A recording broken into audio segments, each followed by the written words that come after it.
Last night, I flew into Tokyo and then headed farther south to where this adventure really begins, here on the island of Kyushu, where we will get to know Japan's more natural side. I think I found paradise. Welcome back to another episode of Alice's Adventures on Earth from the beautiful country of Japan. Right now, I'm standing on a beach in front of a place called the Couple's Stones, which are right here behind me, tied together with some decorative rope there. But this is along the northern beaches here outside the city of Fukuoka, and we're heading deeper into the wilderness after this, but I wanted to come and get a glimpse of what the stunning coastline looks like here, and it is pretty beautiful. So much like Hawaii, and the temperature is very tropical here, very humid and nice and warm. A definite beautiful spot. This is my first time ever visiting Japan, and if you've been watching this channel for long, you know I don't usually spend much time in the city. My first 4 days in Japan would be all about nature and some of the lesser touristed regions of the country. I chose Kyushu for its abundance of hiking trails, volcanoes, and hot springs. Undeterred by a challenge, I rented a car and faced the roads, albeit I would be driving on the wrong side, and it certainly took some getting used to. Now, Japan might have a reputation abroad for its buzzing urban sprawl and its always on-the-go lifestyle, but few realize that this country is mostly mountainous, with a huge hiking culture to match.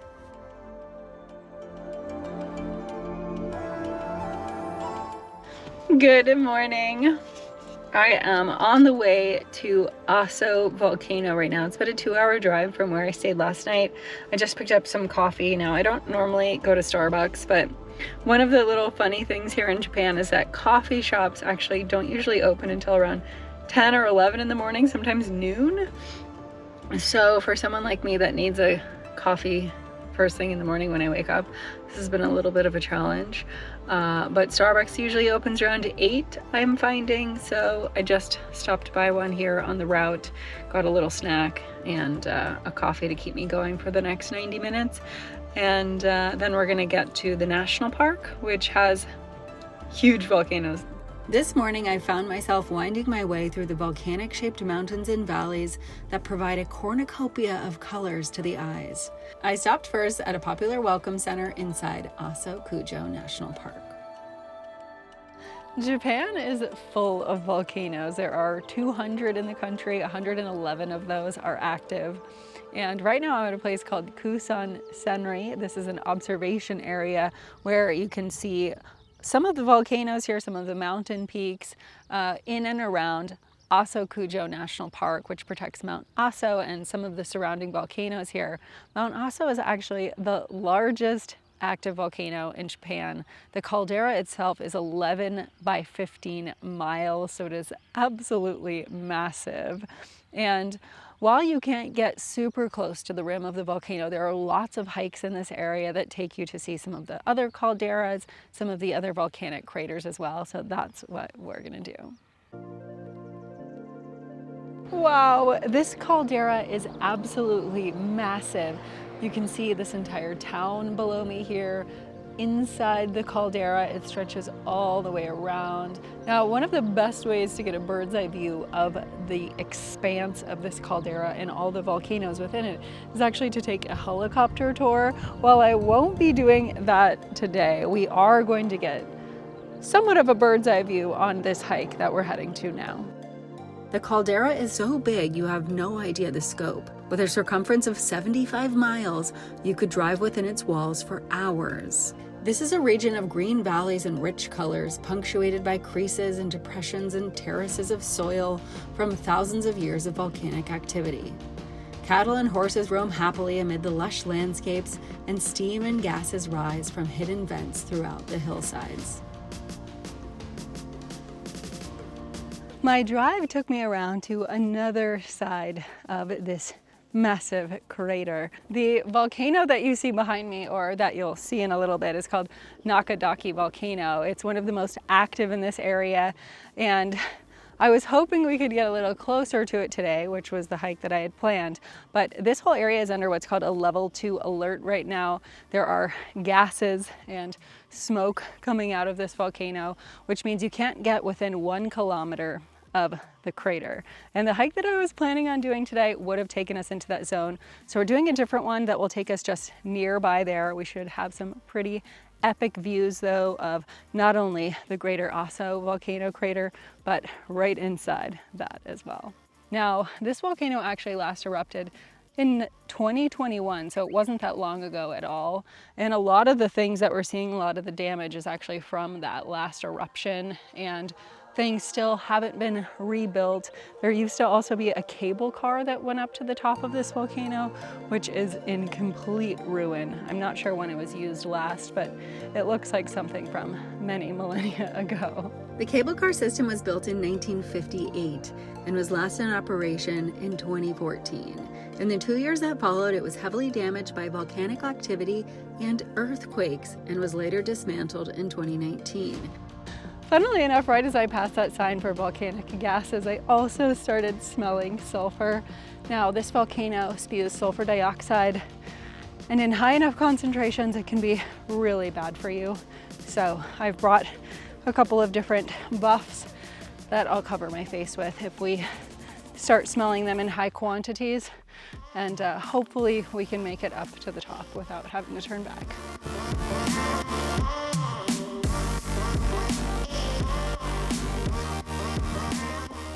This volcano within Mount Aso is actually pronounced Naga Day.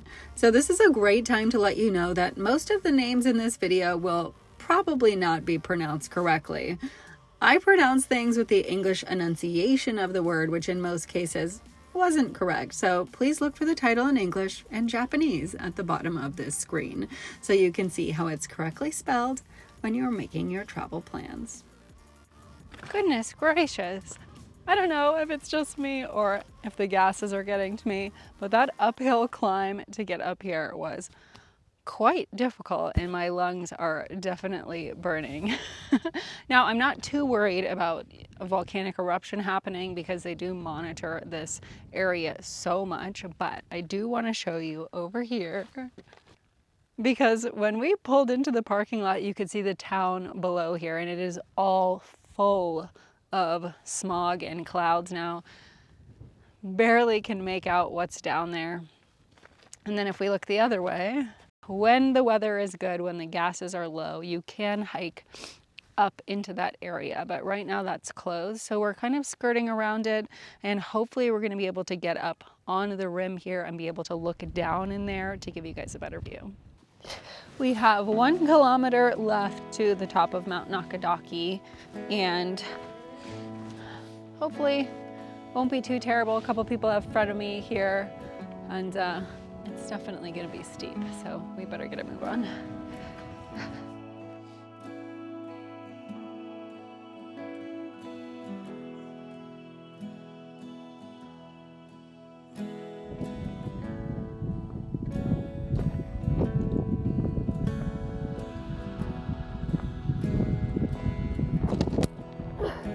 That's unexpected. Damn it. Of course I tripped that.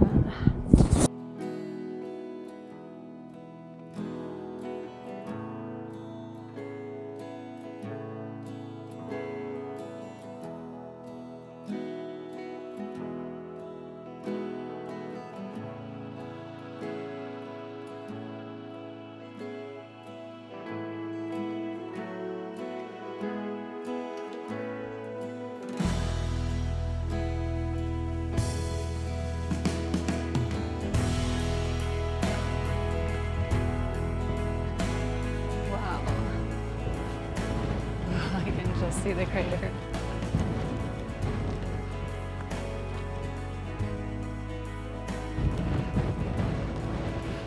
Wow. Right into the caldera from up here. Oh, that is stunning.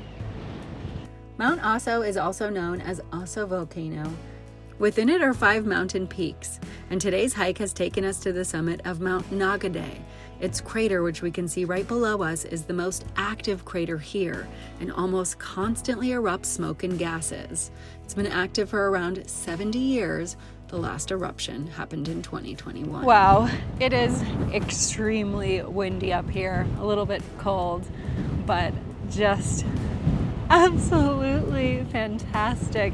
What a view into this crater. 2 huge craters, actually. I'll try to get it on camera, but where I was this morning was actually just over the parking lot and behind, which is where I parked the car earlier today. All of that gas that you see coming out of that crater right there is what keeps that area down below closed very often. But when it's calm and the winds are down and there's no gases coming out of that, you can actually get right to that area right there where you see kind of that empty parking lot. And all those little buildings that I was talking about earlier are actually shelters in case there is gas or debris that comes out of the volcano. Next to Nagade is the summit to Tagade, which is the tallest summit inside Mount Aso. Reaching this summit won't take long from the viewpoint above the craters and gives you sweeping views of the towns below. The trail then continues in a loop, and the descent was steep, slippery, and full of loose rocks, making my legs quiver and my brain tire from the constant focus on the ground. After the hike, I stopped for some much-needed ice cream and then headed to the Kurakawa Onsen, an area of thermal-rich waters where Japanese inns have been serving travelers for centuries.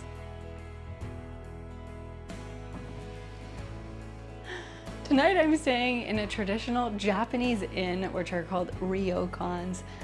They say this is the oldest form of hotel, dating back to the 8th century. It was a place where samurai, warriors, and lords would stay. This room is actually going to transform into a bedroom in a little bit, but I'm gonna get cleaned up into something more traditional, and I'll see you guys in a bit.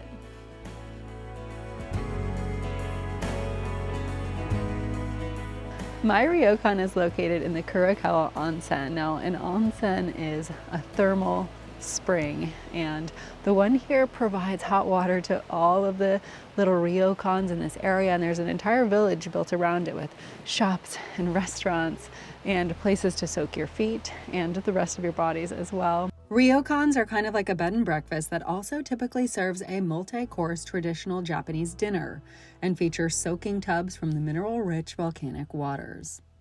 Separated into men's and women's soaking areas, most ryokans also have a space for families and private tubs for rent for couples or people with tattoos, as traditionally people with tattoos are not allowed in public baths. My first must while here at the ryokan was a soak in the hot water, so I got on my kimono and I headed downstairs. But I broke the first rule of public bathing in the first moment by going in my bathing suit. You see, you're supposed to go in the nude. Thankfully, I had the place to myself, so there was no one there to scold me, and I enjoyed the warm waters which soothed my sore legs and feet. I loved the open-air views of the village below and the warm breeze that made the experience even nicer. This is one of the things that brings all kinds of locals to this region of Japan are these mineral-rich waters that are all throughout this area, and there are tons of these ryokans and thermal baths all throughout the hillsides here. So if you're looking for some relaxation, you should definitely come and check this out. Now, this isn't the only kind of hot spring town. There's actually several of them, but because this was really close to Aso volcano, I definitely wanted to come check it out, and definitely worth it. If you're coming to stay in a ryokan, you need to know about Japanese etiquette. There are quite a few things that you shouldn't do and that you might think are strange when you're coming to a place like this, as it is super traditional. Number one are these floors. You cannot walk on them with anything other than the socks that they provide or your bare feet. And there's a couple of other things too. These shoes you'll find in the bathrooms. They're not to be worn anywhere other than the bathroom, so don't wear them outside. When you check in, you will have a little closet. You can open it. With a dinner shirt and a kimono for me. Little cabinet will have, this is where my kimono was, socks to wear inside, some other things that you might need during your stay. Oh, a face mask. Body towel, extra blanket. And most importantly, when you're coming in from outside, you cannot wear your shoes inside. They will provide you with socks or slippers to wear around the building, and your luggage, very, very much a no-no to drag that anywhere. When I checked in here, I wasn't sure I was going to love it, but after transforming my room into the bedroom and just the attention to detail that the staff has here, I'm loving it. I hope I have a wonderful night's sleep. I'm definitely dressed and ready for bed, so I will see you all tomorrow.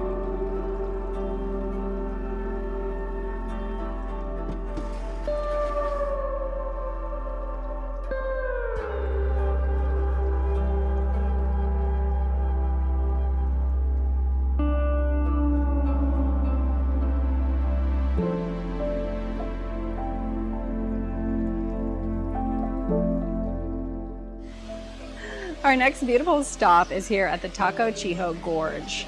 This is in one of Japan's national parks, and it was actually formed by about 4 different volcanic eruptions of Mount Aso over thousands of years. The gorge itself is up to 100 meters tall in some spots, and on good days when the water level is low enough, you can actually rent a boat and go on a nice relaxing ride along this gorge. I'm just going to be walking along it, but there are some beautiful stops along the way, like this waterfall behind me, which is actually one of Japan's top 100 most beautiful waterfalls. This place is beautiful. The turquoise waters, the really cool rock formations. I love the layering. This is called columnar joint, and it is formed when you have really fast flowing and rapidly cooling lava, which creates all these different layers. And if you ask me, it looks a bit like thousands of little slices of cake.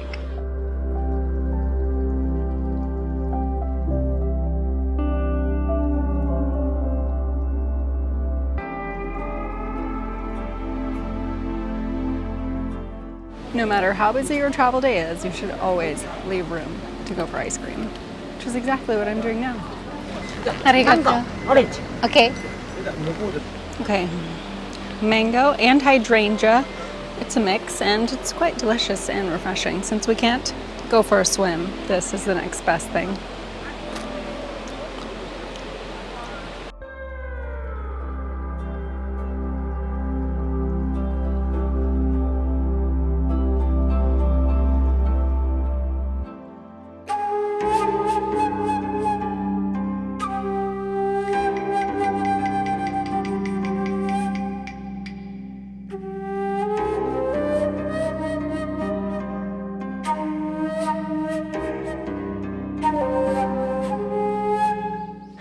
I haven't been in Japan long, but one thing I have definitely noticed is how nice, how gentle, how quiet, and how polite the Japanese people are. And a lot of that may be tied to their practice of Buddhism and the long culture and belief in this practice. There are certainly no shortage of temples. Thousands of them are spread throughout the country of Japan. So this morning I'm taking you on a short hike up to one of the beautiful ones in this region of Mount Aso. And I thought we needed a few more stairs. Now, if you're really looking to visit a lot of temples, you can do what's called the Japan Pilgrim Route, which connects 88 temples on a 1,200 kilometer route. It takes people anywhere from 30 to 60 days, and it is truly a unique experience. It is said this shrine started offering ritual services as long ago as the 14th century. It burned down during war in the 16th century and was rebuilt later in 1722. As I walk along the tree-lined stairs that wind through this forest, I pass through the torii gates. Emblematic of Shinto shrines, they serve as an entranceway for the gods and are said to also be a place of purification. This shrine is dedicated to 2 creator gods from Japanese mythology. And one thing I learned on my trip to Japan is that a shrine and a temple are actually quite different. Shrines go back to the Shinto religion, which predates Buddhism by around 600 years. Tied to nature, Shinto revolves around the belief of supernatural entities called kami, which are believed to inhabit all creatures. Shrines are anywhere and everywhere and will usually represent one animal, god, or focus. Now, there are thousands of temples and shrines throughout this country, but only temples are tied to Buddhism. These are usually a lot more grand in size and stature and have a monk or a few living and protecting the temple. Buddhism came to Japan around 600 AD from the Silk Road, spreading from India to China and Korea before reaching the Japanese shores. Since Buddhism and Shinto both share beliefs in harmony and ethical precepts, these temples and shrines are often worshipped side by side and respected by all here in Japan.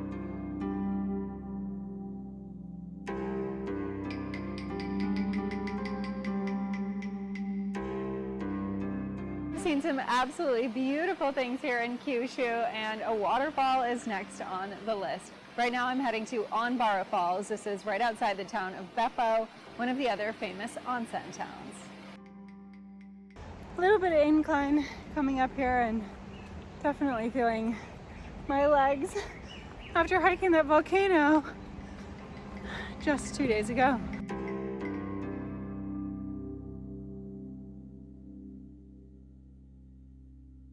Envato was my last stop in Kyushu. Later that afternoon, I headed back to the airport and flew to Osaka, boarded a train to Kyoto, and that is where the adventures continue in the next episode.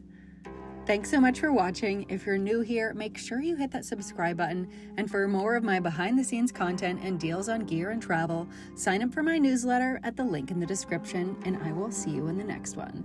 As always, I'm Alice Ford. Never stop exploring. That was awesome.